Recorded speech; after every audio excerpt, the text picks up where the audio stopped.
Oi, gente! Tudo bem? Passou bem a semana? Que bom!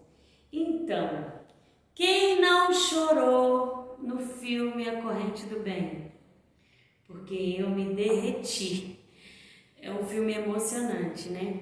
Nós vamos falar dele hoje, vamos trocar algumas ideias, né? Somos desafiados também. E eu quero começar essa aula de hoje lembrando pra gente que é uma semana muito especial para nós, porque é a semana que antecede a Páscoa, é o domingo de Páscoa. Já na história já é uma semana onde houve vários acontecimentos com Jesus, né? E nessa semana o nosso coração fica assim mais aberto para a gente poder ouvir Deus falar conosco. E eu quero deixar um texto bíblico com vocês essa semana, tá? Para vocês também alimentarem o coração de vocês com a esperança que nós temos em Cristo Jesus. Eu vou ler o texto para vocês que é de João, capítulo 3, o versículo 14 e o versículo 15, tá bom?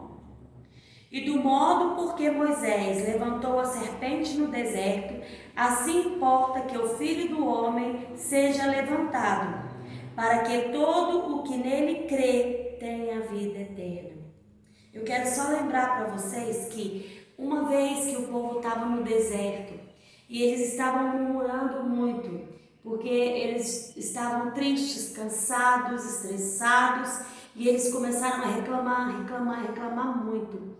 E reclamaram de Moisés, e reclamaram de Deus, e no meio do deserto veio, Deus mandou como castigo para eles serpentes abrasadoras, de forma que eles iam sendo picados e iam morrendo, porque essas serpentes eram muito venenosas.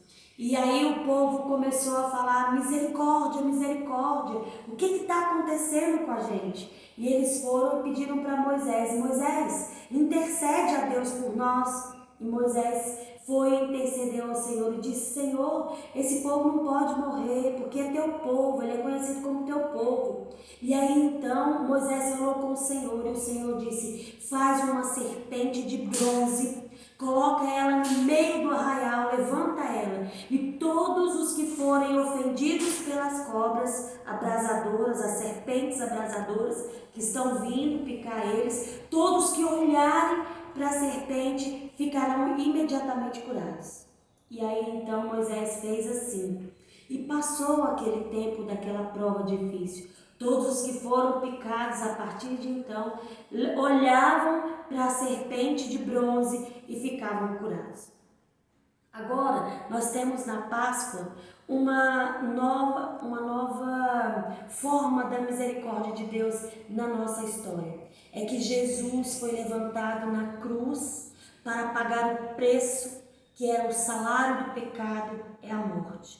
E Jesus precisa morrer para nos dar o perdão dos nossos pecados. Não mais um animalzinho morrer no nosso lugar pedindo remissão dos nossos pecados, mas Jesus veio e cumpriu o plano perfeito. Eu sei que vocês vão receber a história do plano da salvação das cores, são as pulseirinhas que vocês também vão receber aí, né, nas suas casas. E nós vamos entender que Deus nos amou de uma maneira muito grande, fez um sacrifício que não foi fácil para a nossa remissão, para a nossa salvação. E aqui nesse texto está dizendo que da mesma forma como Moisés levantou a serpente lá no deserto, da mesma forma importa que o Filho do Homem seja levantado para a remissão e perdão dos nossos pecados. Por isso, quando a gente lembrar que Jesus foi estampado na história, né, como uma morte horrenda, uma morte de cruz vergonhosa, ele fez isso por amor a nós, cumprindo o plano de Deus para a nossa salvação, para o nosso resgate. Isso é incrível. Por que eu quero começar falando com vocês sobre esse tempo nosso da Páscoa, né, a nossa salvação em Jesus? Eu quero deixar essa reflexão para vocês podem ler de novo. E eu quero dizer como que eu fui revirada no meu interior, como que eu fui mexida né, na minha alma com o filme A Corrente do Bem. Primeiro porque fala da realidade de sala de aula. Quanto que nós, professores, podemos influenciar vocês e quanto que vocês têm essa influência em cima de nós, professores, né?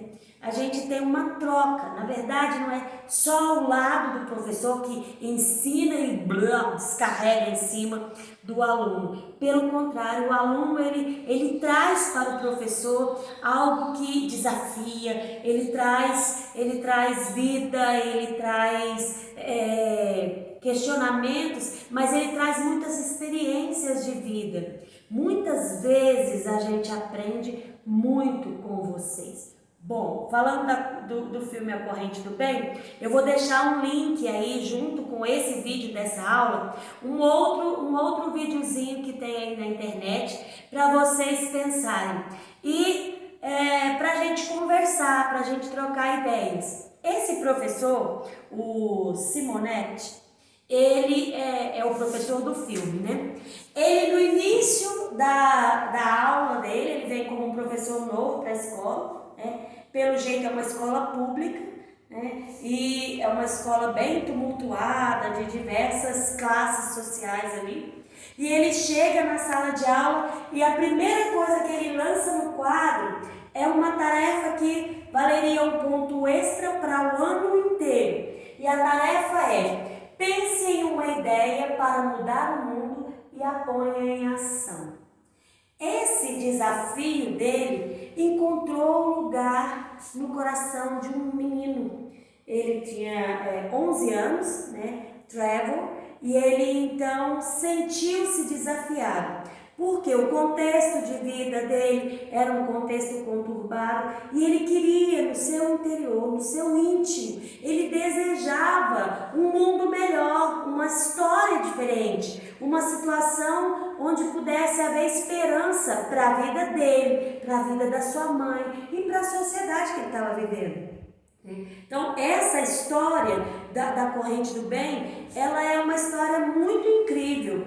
E nesse desafio, quando ele recebe esse desafio para dar essa esperança e dar essa luz para ele reagir e pensar numa estratégia, o professor também é desafiado, né, a fazer diferença, a vencer os seus medos, a vencer até a sua própria, seu trauma de história, né, da sua história, o que ele sofreu.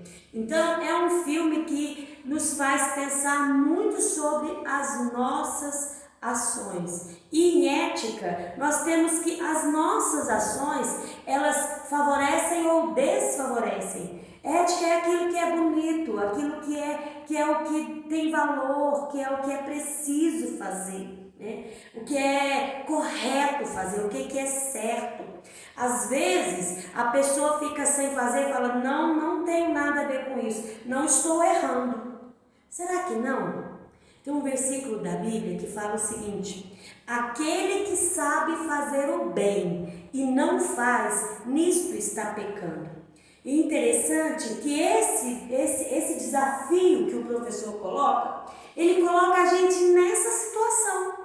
É uma situação onde nós temos condições sempre sim de fazer diferença na vida das pessoas. Deus nos fez de uma maneira tão especial que nós podemos transformar vidas. E é isso que moveu o coração do Trevor para mudar a história, mudar a vida da sua mãe, da sua casa. Ele creu na mudança de vida daquele moço viciado. Por isso ele olhou nos olhos daquele moço e desejou para ele uma mudança de vida, né? E nós temos essa expectativa em Jesus, porque Jesus, ele fez isso por nós. Ele fez um sacrifício, se doou, e esse sacrifício era o plano de Deus para a nossa salvação. E o interessante é que a morte e a ressurreição de Jesus faz o pagamento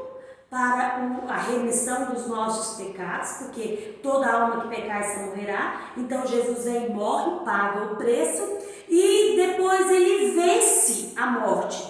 Nos 3 dias que Jesus ficou morto, a Bíblia diz que ele foi ao inferno, tomou das mãos do diabo as chaves do inferno e venceu o mal e venceu a morte. E Jesus venceu a morte ressuscitando no 3º dia. Por isso diz lá, onde está a morte, o teu aguilhão? Onde está? Porque foi tragada, a morte foi tragada pela vida, pela vitória que Jesus ressuscitando garantiu para a gente essa vitória contra a morte. Essa morte física que o nosso corpo vai sofrer um dia. E ainda temos a esperança, nós os cristãos temos a esperança, não só desse exemplo fantástico de amor, de Deus demonstrar esse amor para a humanidade, mas como nós temos a viva, real esperança de um dia Jesus nos buscar para irmos morar com Ele no céu. E essa história da corrente do bem vem falando para a gente que há uma esperança que não é uma esperança inativa, passiva, não preciso fazer nada. O desafio foi, pense em alguma coisa para mudar o mundo hoje. Jesus muda a nossa história para a eternidade. E o que eu posso fazer hoje para mudar a minha realidade? Se nós não estamos em sala de aula, nós estamos em um ambiente social que é a nossa casa. Se nós não estamos frequentando a escola, com quem nós estamos nos relacionando a nível online? Com quem a gente conversa, o que a gente conversa? Se alguém pede uma ajuda, qual que é a nossa reação? E se a gente falar, não sei, eu não vou mexer com isso, a gente pode estar se omitindo, deixando de lado. E isso também é uma responsabilidade que vai nos cair nos ombros. Porque lembra o versículo? Se você sabe fazer o bem e não faz, nisso você está pecando. Esse desafio aqui é um desafio para a gente fazer e viver, não só um desafio filosófico, mas um desafio prático, um desafio que a Bíblia diz, ame ao teu próximo como a ti mesmo. Quem é o teu próximo?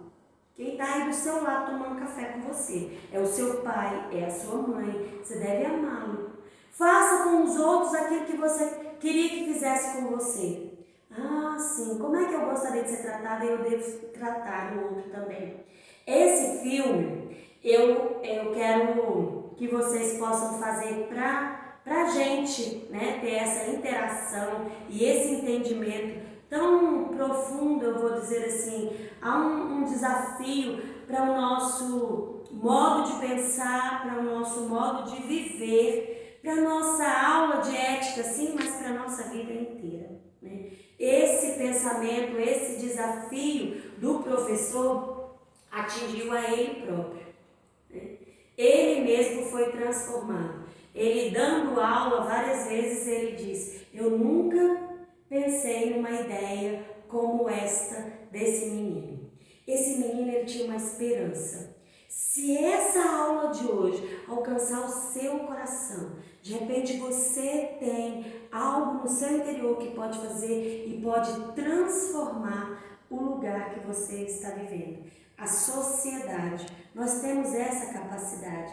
Deus nos fez pessoas tão incríveis e de uma maneira tão, assim, interessante, porque Ele nos deu uma capacidade de superação, uma capacidade de fazer além do que nós imaginávamos, sabe? Eu penso assim, talvez eu não conseguisse, se eu tivesse pensado há um tempo atrás, começando as aulas, será que eu posso gravar um vídeo? Nunca pensaria nisso. Hoje estou eu aqui com vocês em uma videoaula, entrando aí na sua casa, com essa aula. Então, o nosso desafio é grande. A gente se supera, a gente faz além do que nós imaginávamos. Deus nos deu essa capacidade de criação tão incrível e maravilhosa. Amém? Você pode fazer mais. E o desafio da nossa aula hoje é pensar o que eu posso fazer a mais. E essa ideia eu quero que você faça como tarefa nossa, Não é um resumo, não é algo difícil, não é um trabalho espetacular, uma coisa assim, mas o que eu quero que vocês façam? Na página 31, onde tem o textinho para refletir, tem duas questões lá. Eu quero que você faça dessas questões uma reflexão sua, tá bom? Você vai olhar lá e vai fazer assim, ó. Qual é a mensagem do filme? O filme está falando sobre o quê? Você vai dizer aí pra mim. A gente já discutiu aqui, você vai redigir isso aí, tá ok? A segunda pergunta é: o filme mostra a ação de uma criança da idade de vocês. Então, não estou te pedindo algo miraculoso ou estranho ou difícil demais, não. Estou te pedindo o que é da sua capacidade. Você tem capacidade para fazer isso. De uma criança fazendo o bem com seus companheiros da escola, seu professor e sua mãe. Quais ações você pode fazer para praticar o bem? Eu quero ações que você vai pensar ações reais, tá? Não são ações como aquele menino que ia ligar para tantos meninos na China pular ao mesmo tempo querendo ver se muda o eixo da Terra. Não é esse tipo de ação. Vocês entenderam o que eu quis dizer? São ações para a gente mudar a nossa história, o nosso cotidiano agora. E quando nós voltarmos a nos reunirmos em aula presencial, nós vamos voltar a discutir. Vamos fazer uma grande roda, né, uma mesa redonda, e vamos discutir como que isso chama o nosso coração, chama a nossa inteligência a agir de maneira a fazer diferença na nossa história e na história do nosso tempo aqui no mundo. Tá bom? Eu quero que você faça isso como a nossa tarefa, ok? E a gente vai encerrar esse capítulo de ética, tá? Às vezes a gente pensa que o que a gente está aprendendo e esse tempo que a gente está passando é um tempo assim, podemos pensar que talvez estamos até perdendo tempo. Mas não, nós estamos ganhando experiência, nós estamos nos fortalecendo. É um tempo diferente, sim, mas é um tempo onde a gente pode virar a mesa, onde nós podemos agir de maneira a fazer algo diferente e transformador. Essa é a proposta e eu quero que você pense agora nesse momento da Páscoa, né, na mensagem que Jesus nos deu, e pensa agora para você responder essas questões aqui sobre este filme, sobre essa reflexão, tá? Um beijo. Dizer que eu tô com saudade é redundante, né? Mas eu sinto falta de vocês, tá? E espero que essas aulas sejam um pouquinho de nós aí junto de vocês, tá bom? Recebe o meu abraço aí apertado, tá bom? E quando a gente se encontrar, eu quero abraçar vocês de verdade, um a um. Beijo, boa semana, tá bom?